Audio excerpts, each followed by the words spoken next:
Okay, so let's continue our work with the multiple genre strand. And so we go to an even more complex strand, and there are a lot more standards here.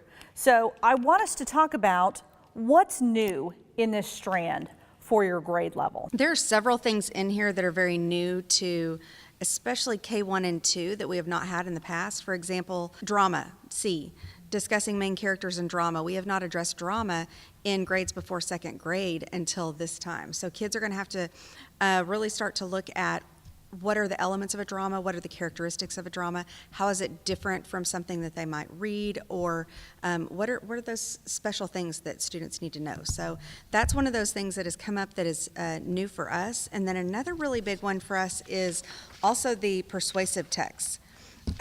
Looking at persuasive, in the past we had mediatiques where we were talking about the techniques that authors would use for persuasion, but it wasn't really stated in this way. So this is something that might be seen as new for teachers of especially kindergarten and first grade.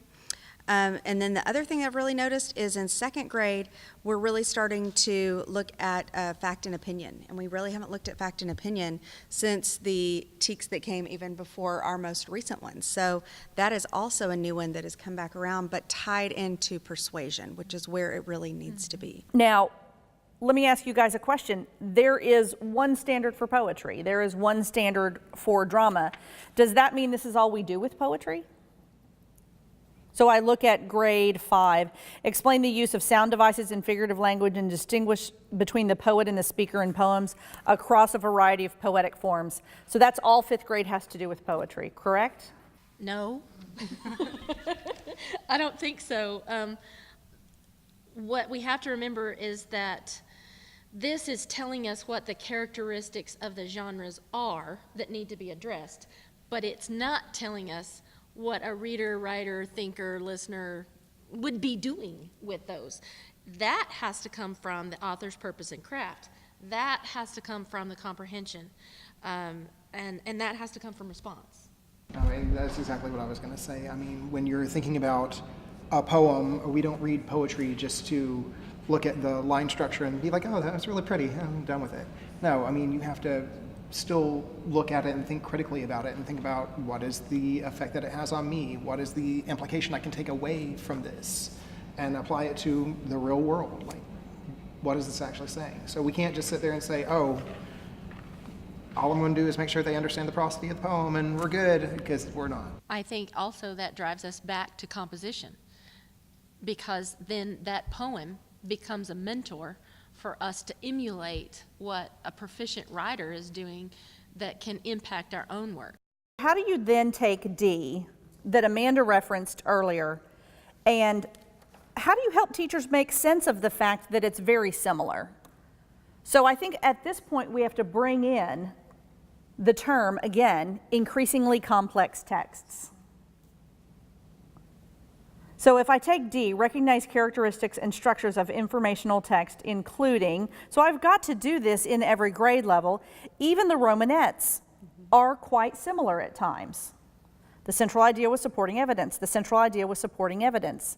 I'm going to connect it to the quintessential informational text, the textbook, the science textbook.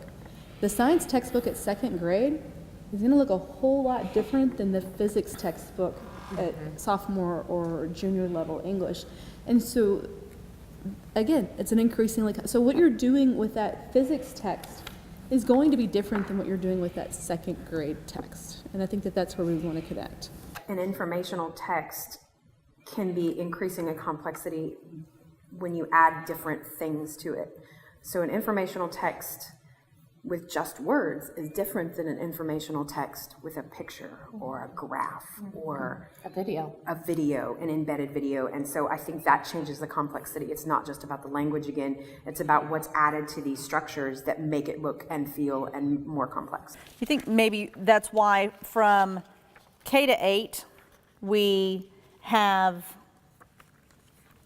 genres up, so we have folk tales, we have fables, and then even when we get to read and respond to American, British, and World Lit across literary periods and American and British, you think maybe that's why? I mean, shouldn't shouldn't we just read all the stuff? Yes. Shouldn't we just read all the books? Shouldn't we just read all the poetry, regardless of the United States, regardless of British lit? Shouldn't we just read good things with kids?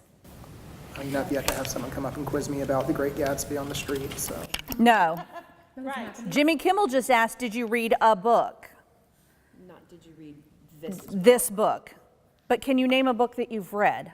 We just ask, what are you reading? Tell me about what you're reading and why you like it. I think we also have to remember to go back to the knowledge and skills statement, that even in the high school level where it says English 3 and 4 and it names American literature and British literature, we still have to go back up and see that it's talking about just what you just said, all the books.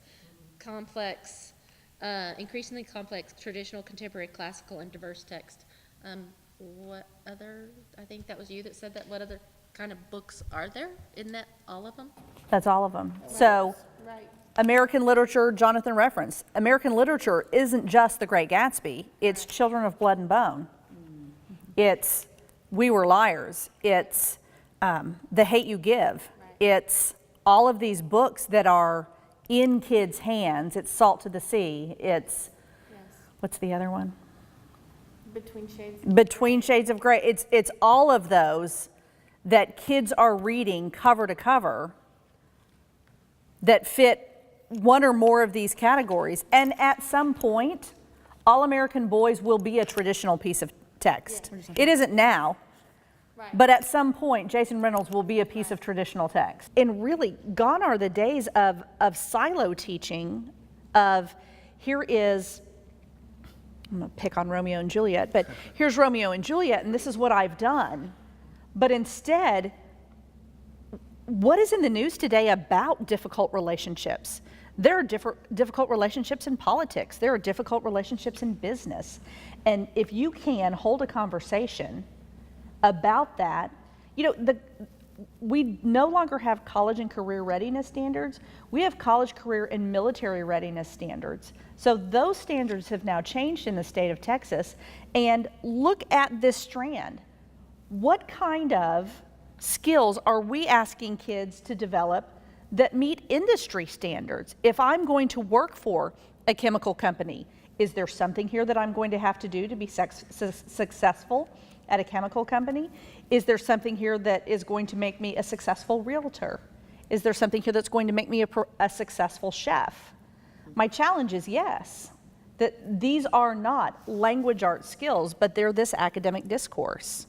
I just think about how powerful that is to be the facilitator of thinking tools that allow kids to not just be successful with Romeo and Juliet or the language arts classroom, but have things that they can take with them to somebody else's class. We are honing academic discourse, and it is that learner empowerment, because in multiple genres, we could get trapped in the English teacher mode.